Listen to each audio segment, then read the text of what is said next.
All right, this is 15 COI 2508, MR1, State of Indiana versus Brent David Wellman.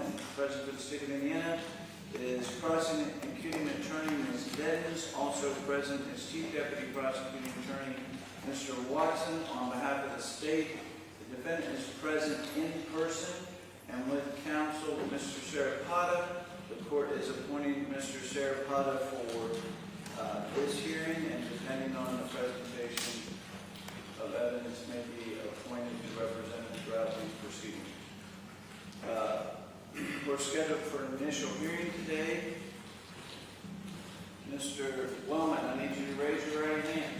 You swear or affirm under penalties of perjury the testimony I'm about to give is the truth, the whole truth, and nothing but the truth, so help you God. I do. All right. Please state your name for the record. Brent Wellman. I need you to speak up. Brent Wellman.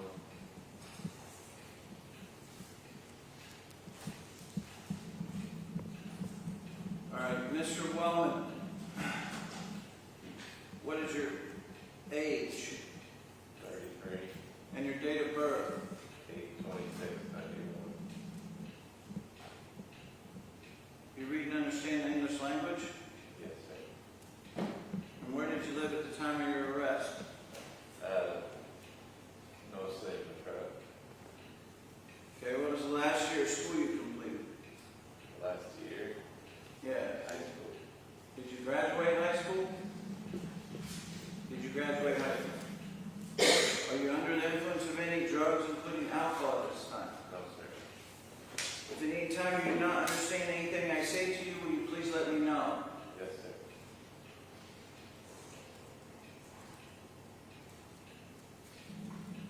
Have you seen the charging information in this case? Yes, sir. I'm going to read to you. You're charging count 1, murder. Information reads on or about August 14, 2025 in Dearborn County, State of Indiana. Brent D. Wellman did knowingly intentionally kill another human being, that being Dennis W. Adams, Jr. In count 2, resisting law enforcement, and that information reads on, and that's a level 6 felony, and that information reads on or about August 14, 2025 in Dearborn County, State of Indiana. Brent D. Wellman fled from a law enforcement officer, to wit, Sergeant Pendergrass, using the vehicle after the officer had, by visible audible means, including the operation of a law enforcement officer's siren or emergency lights, identified himself and ordered the person to stop. Do you understand the allegations against you? Yes, sir. Would the state please read the statutes upon which these charges are based? Yes, Your Honor. Murder under Indiana Code 354211 states, a person who knowingly or intentionally kills another human being.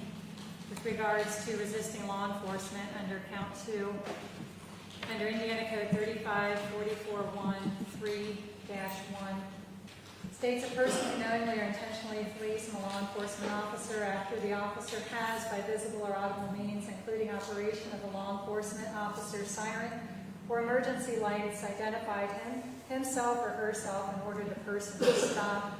It is a level 6 felony if the person uses a vehicle to commit the offense. Sir? Your Honor, I apologize. There is also the firearm enhancement as well. Oh, I apologize, I didn't see that. I may read the firearm enhancement.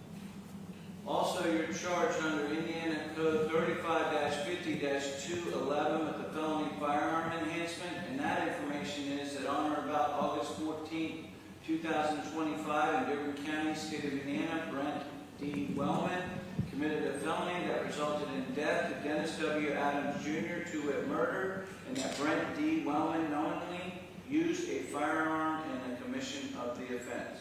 And now if you would read the applicable statute. Yes, Your Honor. The felony firearm enhancement under Indiana Code 3550-211 states, the state may seek on a page separate from the rest of the charging instrument to have a person who allegedly committed an offense sentenced to an additional fixed term of imprisonment if the state can show beyond a reasonable doubt the person knowingly or intentionally used a firearm in the commission of an offense. Do you understand the allegation of the felony firearm? Yes, sir. Do you understand the applicable statute? sir. All right, sir, the possible penalties are murder carries a minimum sentence of 45 years, a maximum sentence of 65 years, an advisory sentence of 55 years, and a fine not to exceed $10,000. A level 6 felony carries a minimum sentence of 6 months, a maximum sentence of 2.5 years, an advisory sentence of 1 year, and a fine not to exceed $10,000. The felony firearm enhancement, use of a firearm in a felony against a person resulting in death carries a minimum enhancement of 5 years and a maximum term of 20 years, non-suspendable on top of all the other penalties. Do you understand the possible penalties? Yes, sir. All right, Mr. Wellman, I need to advise you, you have the right to have an attorney, be represented by an attorney in this case. You also have the right to proceed without an attorney if you so desire. The court has appointed for purposes of the initial hearing Mr. Sharapata. Do you have any money, means, or property with which to employ an attorney? You said you were homeless. My client is requesting an attorney at this time, Your Honor. He doesn't have the means or enough money to do so. You don't have any savings account. You have a checking account? Yes, sir. How much money's in it? Maybe $1,000 for lucky. Okay. You had a vehicle? Where's the vehicle? I'm not 100% sure what vehicle it is. And you were homeless at the time? Yes, sir. Have you had a job? Yes, sir. When were you last employed? Well, up till a couple days ago, I imagine. Where were you employed at? Valio. Where? Valio. Is that a gas station? It's He's a mold injector, almost like a machine operator. How much were you making there?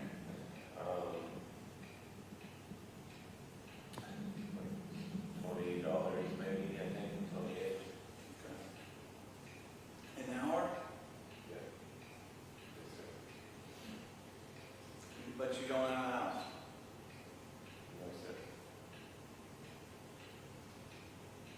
Very well. The court will appoint Mr. Sharapata to represent you for the remainder of these proceedings. I will consider that you may be required to reimburse all or part of the public defender fees. But we'll see how that progresses while this case is pending. As a defendant charged in a criminal prosecution, you have certain legal and constitutional rights guaranteed to you. You have a right to a speedy public trial by jury in the county in which the offense was allegedly committed. You're presumed innocent unless until the state proves you guilty beyond a reasonable doubt. You have the right to face all witnesses against you, see your question and cross-examine those witnesses. You have the right to require witnesses to be present at any hearing to testify on your behalf. And if your request fees will be issued by the court requiring witnesses to appear on your behalf. You have the right to remain silent. You cannot be required to give any testimony or make any statement against yourself to anyone. You have the right to be heard in your own defense at any hearing or trial concerning the charges against you. However, anything you say may be used against you. Do you understand your rights? Yes, sir. I'm going to enter a not guilty plea. Does the state wish to be heard on the issue of bail? Your Honor, initially we'd like to call Detective Sergeant Derek Stevens. All right. Mr. Stevens, detective.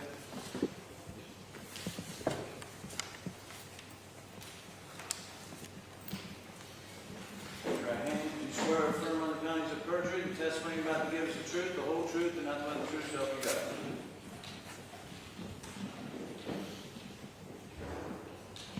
Sir, state your name for the record. My name is Jack Derek Stevens. How are you occupied? What's your occupation? I am a detective sergeant with the Dearborn County Sheriff's Office. How long have you been so employed?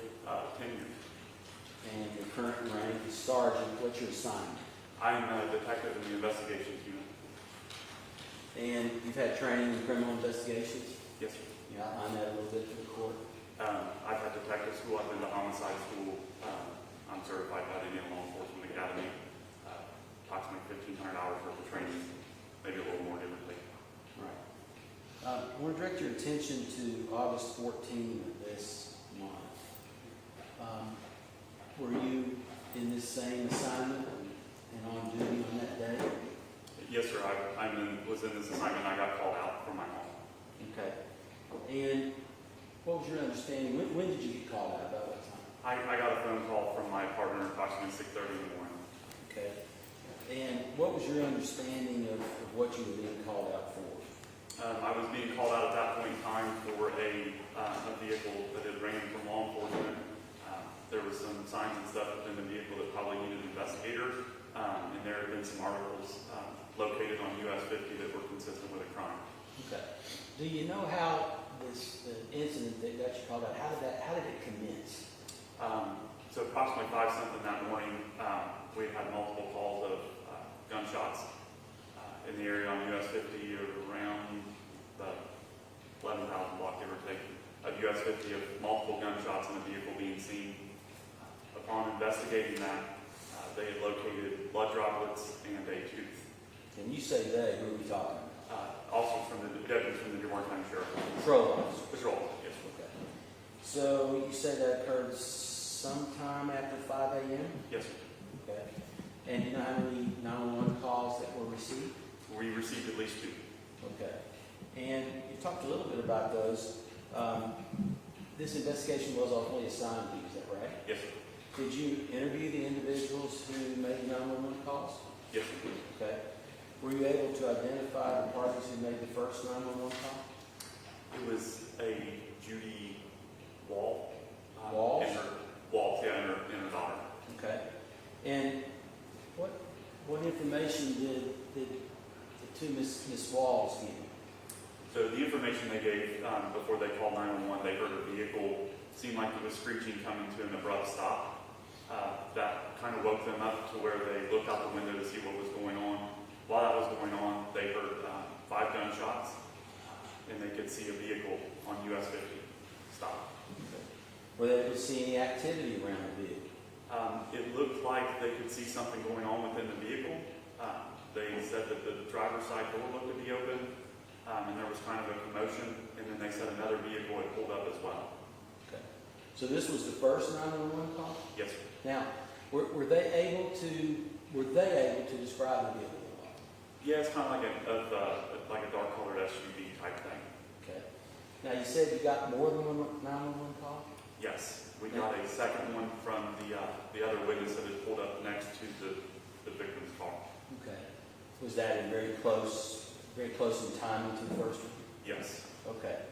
So were you able to identify that individual? yes, I spoke with Mr. Philip Witteride. All right. Can you describe for the court what Mr. Witteride saw and how he was involved? Yeah, so a breakdown of it. Mr. Witteride was on his way to work, seen a vehicle stopped in the fast lane of Highway 50 eastbound side. He stopped thinking that maybe they had struck a deer or maybe needed help or something like that, stopped to be like a good Samaritan. Didn't want to stay behind the vehicle for his safety, so pulled over into the grass median section of it. Did he approach the vehicle? Yes, sir, he did. And when he approached the vehicle, what did he see? What did he report to you he saw? So he observed a gentleman with the driver's side door open. His feet were touching the ground. He was laying. Hold on. Gentleman was in the driver's seat? Yes, sir. Okay. And I didn't mean to interrupt you, but his feet were outside on the ground? Yes, sir. Okay. What else did he observe? He observed that he was laying across the center console with his head in the passenger seat. He observed his legs to be twitching. He observed blood on the pants and blood around the face like he had a facial injury. Did he see anyone else? Yes, sir. There was another gentleman in the back seat wearing dark clothing, gloves, like a hooded sweatshirt. But Sorry, you said gloves? Yes, sir. Gloves. Gloves And a hoodie? and a hoodie. Okay. What was this fellow up to? That gentleman was, at that point in time, going through, crawling over between the center console and trying to get out the driver's side door. Okay. Did Mr. Witteride speak with this gentleman? Yes. Can you tell the court what Mr. Witteride reported occurred between the two of them? Not exact wording, but basically asking what was going on, and the gentleman didn't know. Said basically didn't know. Okay. So, what happened after that between Mr. Witteride and these folks, these two people? So it's safe to say Mr. Woodwright kind of feel something wasn't right. Kind of went back to his vehicle and called 911. And 911 advised him that there had been gunshots in the area. And Mr. Witteride got in his vehicle and left, heading back towards work. He was on the phone with 911, continuing that conversation. As he could see in his side mirror, rear view mirror, the second gentleman had got out, and it looked as he was pushing the other gentleman back into the vehicle by his legs. Shortly after that, they took off and then would have turned down Texas Gas Road. So you saw them turn down Texas Gas. Yes, sir. And that's a road to the east of the area there where the stop was? Yeah, The original location. Yes, it'd be the first road to the east of there. Okay. So now the sheriff's department's got 2 911 calls and reports of shots fired. Did that get things rolling a little bit with the patrol department here? Yes, sir. Multiple agencies at that point in time were invested and responded to the area to assist. And who would have been in command down there in that area over the officers that we had? At that point in time, Sergeant T.J. Pendergast with the Dearborn County Sheriff's Office. Okay, so did Sergeant Pendergast have any encounter that was later learned to be connected to this matter? Yes, he went out with a vehicle on Huseman Road. It was a dark Something color. with Huseman Road's in the area there? Huseman Road is in the area. Huseman Road connects with Texas Gas Road. Texas Gas runs into Huseman. I got you. All right, so back to Sergeant Pendergast, what was he doing? He goes out with a vehicle on Huseman Road, dark colored SUV. He makes contact with that vehicle as it's... Sorry, it was stopped? Yes, it was stopped in the roadway. Okay. And Sergeant Pendergast approached the vehicle? Yes, sir. On foot or just in his vehicle? He was in his vehicle but approached it on foot after stopping. Did you have an opportunity to speak with Sergeant Pendergast about what he saw? Yes, sir. And what did Sergeant Pendergast tell you? Sergeant Pendergast came up to the vehicle. He made contact with the gentleman in the front seat, was the only occupant of the vehicle. He still had the dark colored hoodie on. He was trying to conceal his face, looking down, not wanting to make conversation. Looking down. Looking down in a way, maybe not wanting to make conversation. Did Sergeant Pendergast talk at all about his demeanor and other parts of his appearance? So he could see that there was blood in the vehicle, which was concerning to him. The gentleman was being evasive again, at turning, not answering questions. He shrugged his shoulders at one point in time to answer the question instead of verbally. At that point in time, Sergeant Pendergast went back to call for assistance because of what he's seen for officer safety, and the vehicle took off. Was Sergeant Pendergast able to get a sort of a description of the vehicle? Yes, sir. Did he report that out to other officers? Yes, sir, he did. And then he was in pursuit of it. So, following this, were there other officers in the area as well under Sergeant Pendergast's command? Yes, sir. There was numerous officers in the area. They were canvassing the area as part of the vehicle pursuit was going on and everything else. Was anything else found by the other deputies that later were connected, or you believe were connected to this incident? Yes, sir. Deputy Chris Cook with the Dearborn County Sheriff's Office also, while in the area because of the vehicle pursuit looking for the suspect vehicle, stopped on the side of the road because he's seen some suspicious things in nature. While doing that, he called for Sergeant Pendergast, and they ended up locating the deceased body of Dennis Adams. Okay, now let me stop you, because there's a lot going on at the same time. Yes, sir. So when last we heard Sergeant Pendergast, the gentleman has left. Did Sergeant Pendergast try to pursue him? He did try to pursue him. My understanding from Sergeant Pendergast is that he lost sight of it. Dark at the time? Dark at the time. A little bit foggy, maybe? Yeah, especially in that area. It's down within the hollers and stuff in the southern part of our county. At that point in time, probably deemed that it wasn't safe to him to keep going at those speeds to pursue a vehicle. Other vehicles, again, were in the area and kind of had a perimeter set up looking for it. Now, while this is going on, however, did any report also come in relative to that vehicle?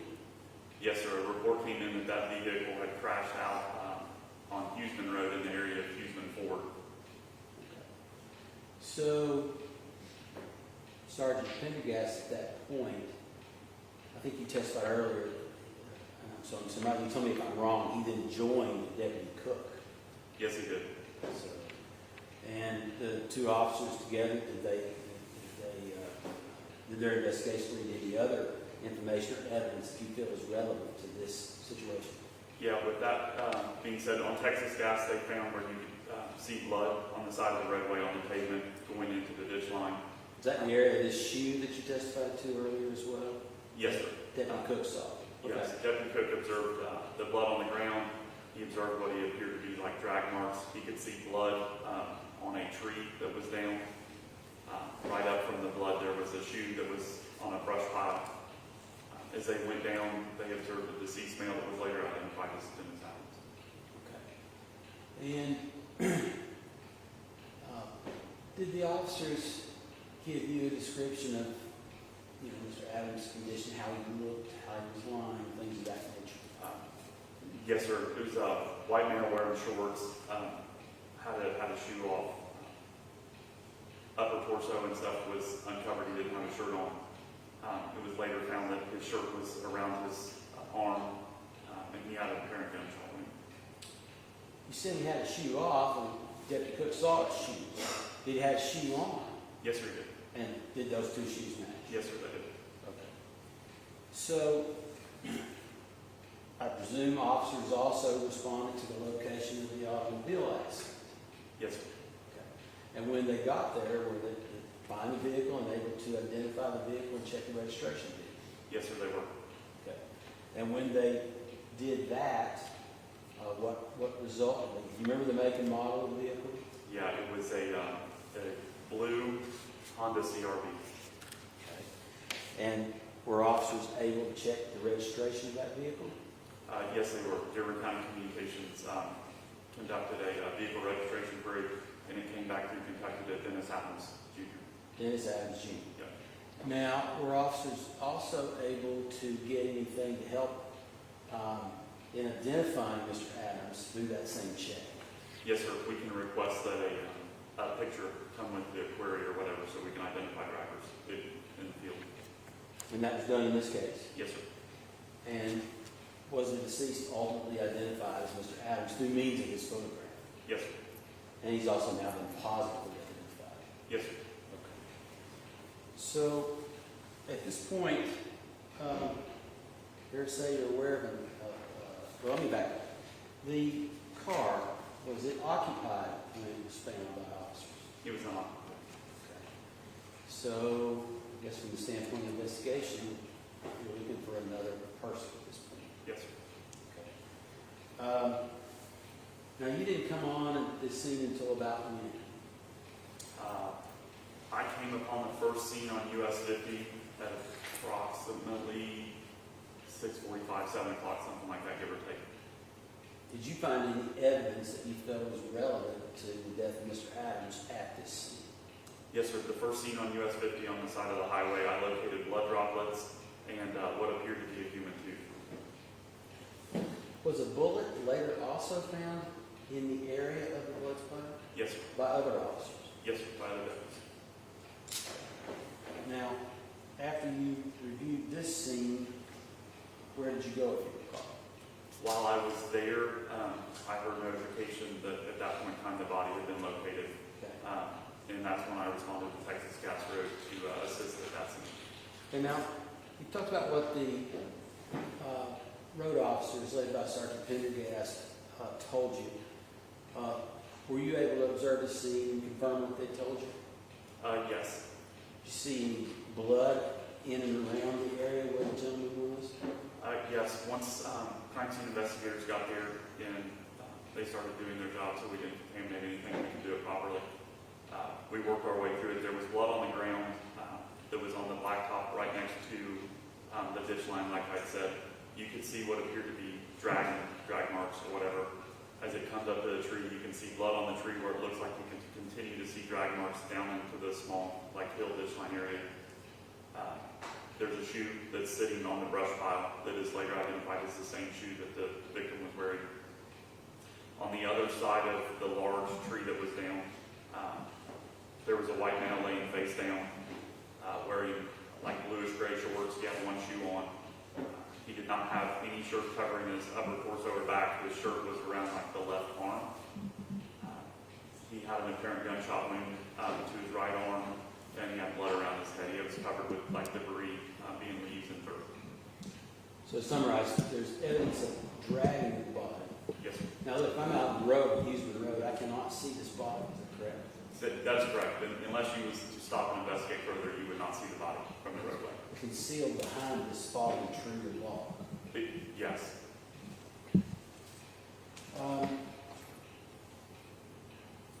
From at to the deceased for a moment. Were you able to observe the actual injuries on the deceased? I was at a later time, Okay, so not then. not then. All right. I'll try to come back to that a little bit. From that point, where did you go? From that point, waiting on the coroner's office and for crime scene investigators to photograph and mark and map evidence, I went down to get eyes on the vehicle. Okay. And when you got there, can you describe the condition of the vehicle that you found? Upon arrival, I found a vehicle that was wrecked, had heavy front end damage. It had continued in the 90-degree turn and hit an embankment and went up on that, which led to a cornfield. The front windows were down and the back window was cracked. So you could see into the vehicle? Yes, sir, you could. Did you observe anything that you felt was relevant just looking at the vehicle? Yes, sir. You could see blood splatter in the back. You could see it on the front dash as well. You could see what I believe to be like blood stain on the driver's side door panel. You could see it on the center console, and you could see blood which had been pooling on the passenger side seat, and there was some on the floorboard as well. Say pooling? Yeah. On the seat and the floorboard on the passenger side? Yes, sir. Okay, so, were officers able to more thoroughly search the vehicle later? Yes. We took the vehicle as evidence and applied for a search warrant, and it was evidence was collected by a crime scene investigator and photographed. Can you just summarize briefly for the judge if anything else of relevance was found in the vehicle? There was a bullet found within the driver's side, I believe under the floorboard, under the floor mat on the driver's side, on the floorboard. So, vehicle's empty. You have reports of multiple people, it's more than one person involved by 2 911 calls. Is that right? Yes, sir. And you knew about what Sergeant Pendergast had told you as well. Yes, sir. So, what were the next steps for the sheriff's department to try to address this investigation?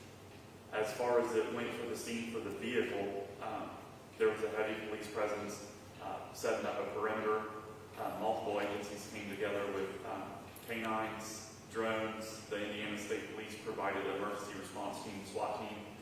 They provided a helicopter as well, all in the search for a subject that took off from the vehicle. Okay. And was somebody ultimately found? Yes, sir. And who was the person that was found? Mr. Brent Wellman. And that's him sitting right there, correct? Yes, sir. Next to Mr. Serapati to the right. Okay. Can you describe for the court how Mr. Wellman was found and where he was found? So he was found in the creek. He was found by the He stopped at which creek? Lawful Creek. And, I mean, I know, if you don't know, you don't know, but roughly how far away from the vehicle? Approximately 50 feet. It was adjacent to it. So where the vehicle crashed out, there's the drive road that goes across. So basically where the vehicle was where the drive road starts in our county, goes across the creek into Ohio County. Is that area a wooded area? Yes, it's wooded and has crop fields. The creek itself, is it just a little creek you wade in? Is it deeper there? No, sir, it's a pretty good sized creek. It's approximately 4.5 to 5 foot deep in places. Okay. So he was found there in the creek, you said? Yes, sir. And did officers, which agency officers located Mr. Wellman? My understanding from speaking to him was the Indiana State Police, the emergency response team. And you spoke to those officers? Yes, sir. And so what else did they describe about Mr. Wellman's condition when they found him? When he was located, the only thing he had on was his underwear. He had redness all over him as far as like his chest and stuff like that. Could have been from a vehicle accident, could have been from fleeing from law enforcement. Did he have anything to say? He stated that he was robbed and that they took his clothes. Did he elaborate at all? Not much after that. So what would be the protocol of dealing with well, first of all, did Mr. Wellman indicate that he had been the driver of the vehicle? At that point in time, he had not. Did he later tell you that he was? He had. So what would be the protocol of dealing with Mr. Wellman at that point? What did you all do? Sergeant Pendergast was on scene at that point in time. He had identified him as being the driver that had taken off from him. We call for the life squad to make sure that he's okay and to have him checked out and things like that. hospital by Sergeant Pendergast to have him medically cleared before he could be accepted into our jail. And he was medically cleared? Yes, sir. Did officials at the hospital, doctors, anyone else express any concerns about clearing him and sending him on with you all to the jail? I believe he got some stitches in his top left part of his head. But other than that, no, he was cleared and accepted into our jail. So, in the investigation continuing, through the course of your investigation, did you come into contact with a lady by the name of Rachel Warren? Yes, sir, I did. And in your investigation, who did you learn? Who is Rachel Warren, at least with respect to her connection with Mr. Wellman? Her and Mr. Wellman have a child in common. Did they have an ongoing relationship at the time of this incident? My understanding is the relationship they had would be ongoing because of the child, nothing more. And was Ms. Warren able to tell you anything about, the day before or the morning of the incident that you felt was relevant to your investigation? During the course of our investigation, speaking with Rachel, we had found out the night before that she believed someone was trying to get into her apartment in North Vernon. And had she had any contact with Mr. Wellman the night before? Yes, sir, she had. Mr. Wellman had got off work. He had called her wanting to come see their child because I believe it was her birthday. We found that Mr. Wellman works second shift, so it would have been late. The child would have been in bed, so he had said no. Were there? Into the house. Oh, sorry, I didn't mean to cut you off. She said no. She said no. Were there arrangements that were in place for him to see the child the following day? Yes, sir. He was to pick her up and take her to preschool. Now, Miss Warren, did Miss Warren have any connection with Mr. Adams? Yes, that was a boyfriend of hers for approximately a month. Okay. And had Miss Warren lives where? I don't need the address, but what town? She lives in North Vernon, Jennings County, Indiana. Okay, so 40 or more miles west. Yes, sir. All right. And had she seen Mr. Adams the night before as well? Yes. And what were the circumstances of that? Mr. Adams was staying in her residence that night as they were in a relationship. He was staying the night. Now, you say that she reported she thought there had been someone that may have tried, or at least they thought that night someone had tried to break into her residence. Yes, sir. Describe for the court what she told you and what you understood that they experienced. So they had described it as they thought they could hear someone trying to get in the door. Not necessarily as like jiggling the handle, but as if someone was holding the door and trying to put force against it like a thud. They had went outside. They didn't do anything with that. They didn't see anyone. They had thought that it was maybe the air conditioner kicking on or off. They heard that. Did anything else alert them to any problems at all? They noticed that the dog inside the residence was barking quite a bit, especially going towards a window and barking, but still did not think any more of it. Of course, your investigation, you had an opportunity to examine Miss Warren's residence. Yes, sir, I did. Did you find any evidence that perhaps some kind of break-in was occurring? Yes, sir. So during the course of my investigation, the front window, as you're looking at the apartment to the right, the screen was completely missing. As you can see, there was some smudges and stuff on the window. Then as you go continue around the apartment, you could see on the side screen door and the main door, as you open it up, you could see the door jamb had splitting on it as well.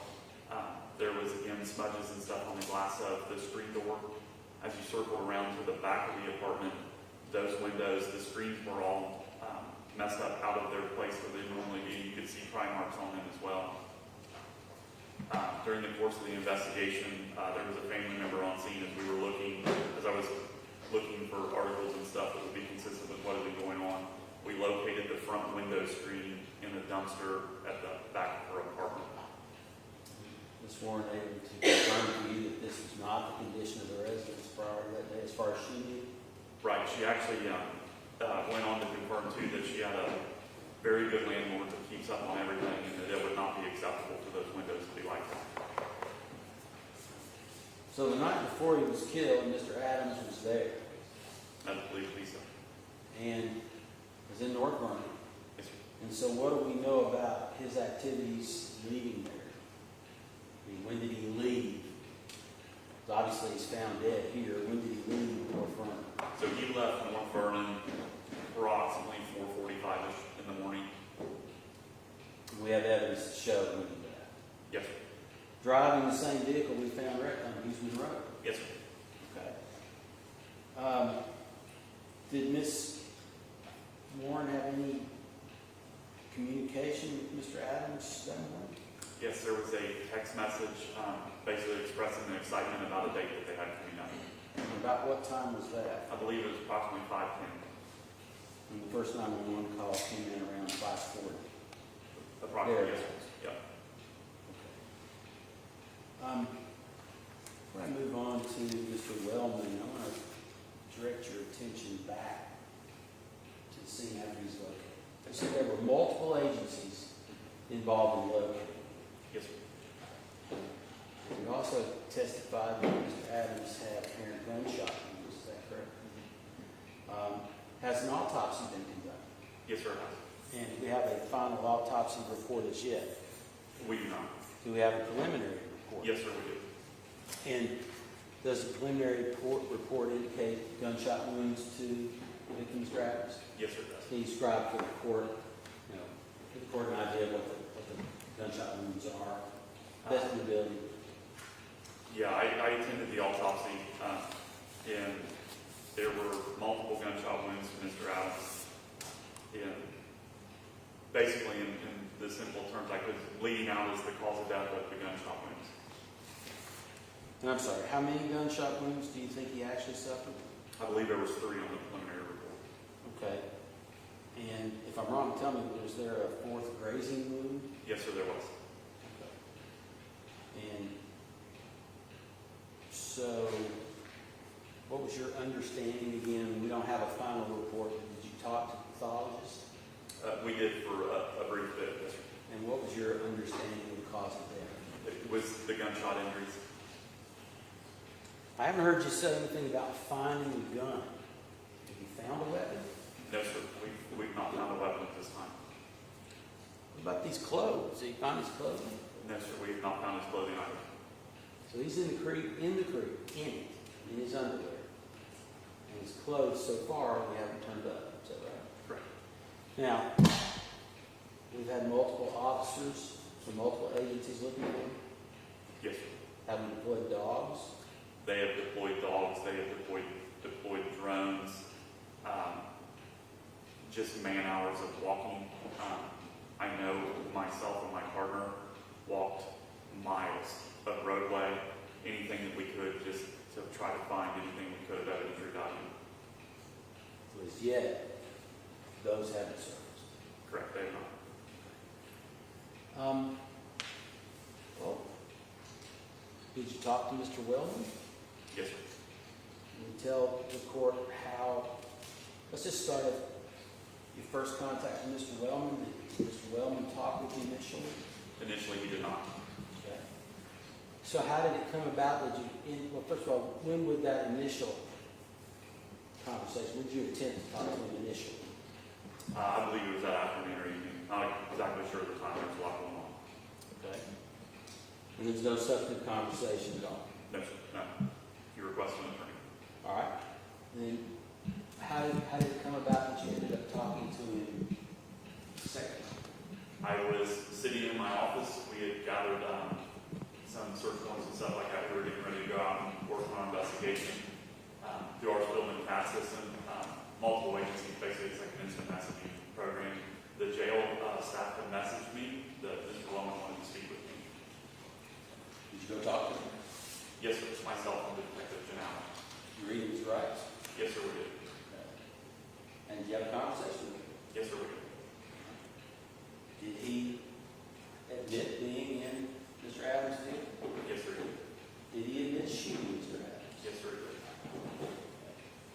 he say, did he admit going over to the apartment the night before? Yes, sir, he did. Okay. And that's when he got in the vehicle? Yes, sir. Did he say why he went over to the apartment? My understanding was that he had planned on possibly committing suicide. Did you ask him about the gun? Yes, sir. And what did he say to that? He said he had not brought a gun with him. So he's claiming the gun belonged to him. Yes, sir. Sorry, I didn't quite hear the question that come up. So he's claiming the gun belonged to the victim. Yes, sir. He said that's close.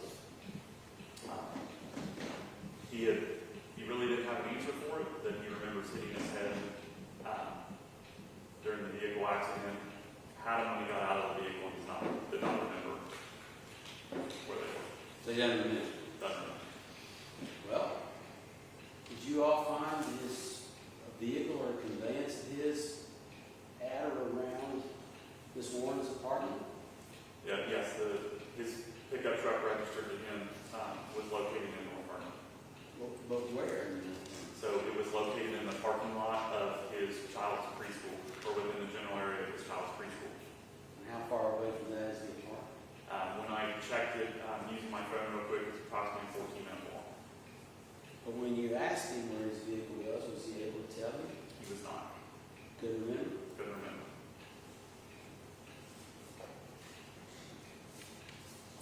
Just a moment.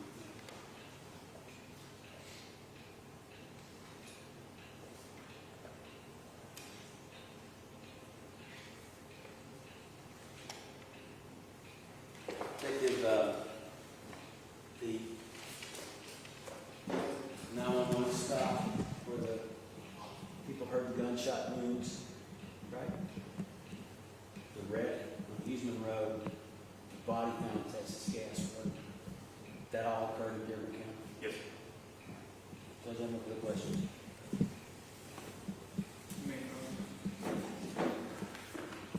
Just briefly, Your Honor, I believe it's on page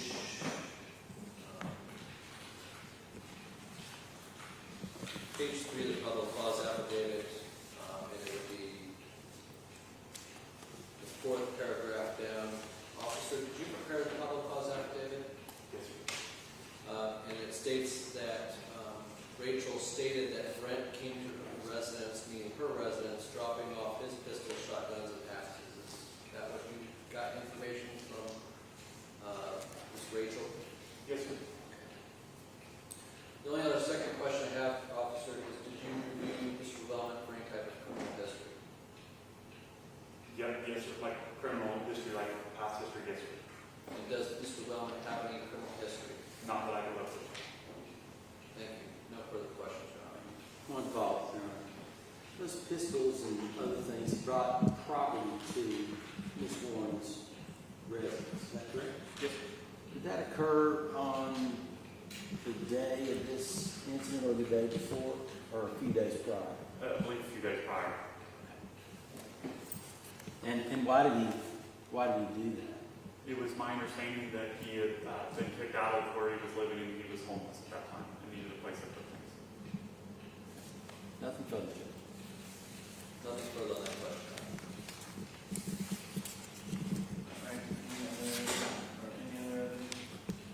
No, no. Just argument.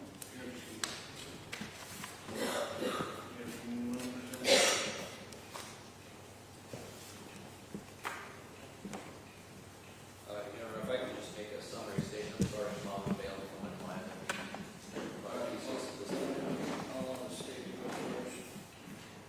Your Honor, concerning bail in this case, pursuant to Indiana Code 3533A2, as well as the case in its progeny of Fry versus State, on which I did leave a copy of the bench, which is 990 Northeast 2nd, 429. The state has to prove to preponderance of the evidence that the presumption is strong where proof is evidence as to why bail should be denied for the defendant because of the allegation to which he's charged here today with murder. And Your Honor, we have done that through the testimony here of Detective Sergeant Eric Stevens, The state would also ask Your Honor to take judicial notice of the probable cause affidavit that's been filed in this case. Court will take judicial notice of the probable cause affidavit. And Your Honor, not to reiterate all the testimony you've just heard from Detective Stevens, but basically, in short, we have the defendant admitting to being at his ex-girlfriend's apartment in Jennings County, Indiana. We have the defendant admitting that he had gotten into the victim's vehicle. We also have the defendant admitting to basically they landed here in Dearborn County. And we also have the defendant admitting to shooting the alleged victim, that being Mr. Dennis Adam Jr., who is 39 years of age. Your Honor, there were multiple places where things occurred between the defendant and the alleged victim, many different crime scenes. And, Your Honor, not to be premature or to get ahead of ourselves, but pursuant to Indiana Code 3552-9, which is the death penalty or sentencing, as well as life without parole, if we're able to show through the course of the investigation that the defendant committed the murder while lying in wait, that is the possibility of life without parole or the death penalty sentencing as well. Again, not to get ahead of ourselves, but there is some evidence in this case we feel at this point, but again, additional investigation will be ongoing, that might be an option at some point in this case. And Your Honor, while the defendant doesn't have any prior criminal history, as noted in the Fry case, basically given the seriousness of the charge and the severity of the consequences that could potentially attach, especially with the charge of murder, the likelihood that the accused person would appear for trial if left to bail is sufficiently doubtful that an initial presumption that no monetary sum could provide adequate assurance of attendance at trial is appropriate, and that is coming from the Fry case. Your Honor, we'd ask for all of these reasons that the state has met the preponderance proof that is required that his bond be denied in this case. Mr. Sheriff. Thank you, Your Honor. I would note that Mr. Wellman has no criminal history. He is 33 years of age, a high school graduate, and previously employed as a mold setter. He has limited funds or availability for funds at this time to be able to post bail. He does have family members that have some concerns for him and wish to help him as best as possible. Your Honor, he does have one dependent, a 4-year-old child as well. At this time, Your Honor, we're requesting the court to consider a reasonable bond in this matter, and that is all at this time, Your Honor.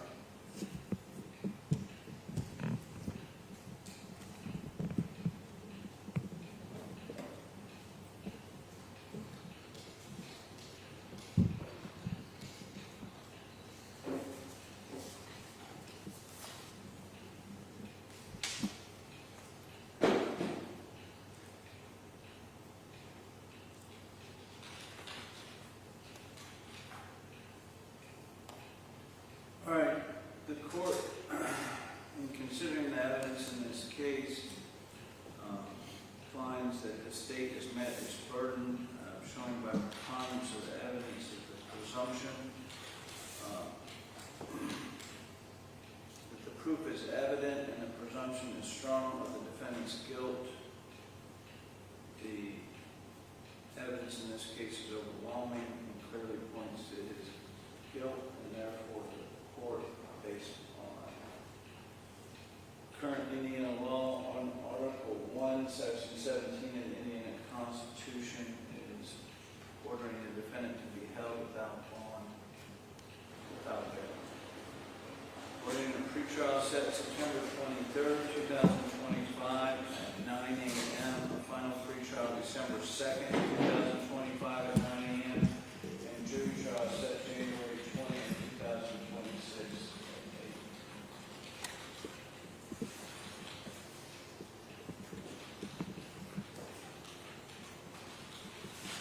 All right, anything else? Your Honor, we'll just be working on motions and looking at certain offenses this matter. Just keep up to date with the prosecutor's office. adjourned. Thank you.